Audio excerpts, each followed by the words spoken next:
ঠাকুরগাঁওয়ের পীরগঞ্জে শিক্ষক ভাগিনার 2 বিঘা জমির ধান ক্ষেত বিষাক্ত স্প্রে দিয়ে পুড়িয়ে নষ্ট করার অভিযোগ উঠেছে আপন মামার বিরুদ্ধে।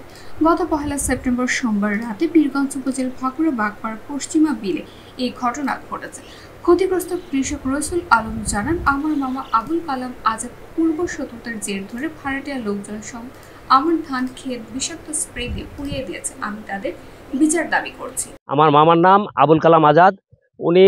উনি আমার ফসল নষ্ট করতেছে। উনি আবার আমার পর একাধিক মিথ্যা মামলা আনয়ন করছে। গত চায়না মৌসুমে 1 একর জমিতে জঙ্গল মারা বীজ ছিটায় জমিতে ধান নষ্ট করে দিয়েছিল। এরপরে একবার কি করলো, আমার পুকুরে বীজ দিয়ে আমার পুকুরে মাছ নষ্ট করলো।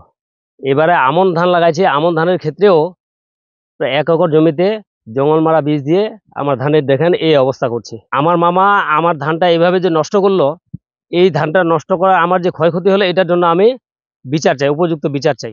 তবে সব দোষ অস্বীকার করে মামা আবুল কালাম আজাদ বলেন, জমি আমার, আমি কেন ফসল পুড়িয়ে দেব? তারা আমার জমি দখল করে ফসল লাগিয়ে নিজেই পুড়িয়ে দিয়ে আমাকে ফাঁসানোর চেষ্টা করছে।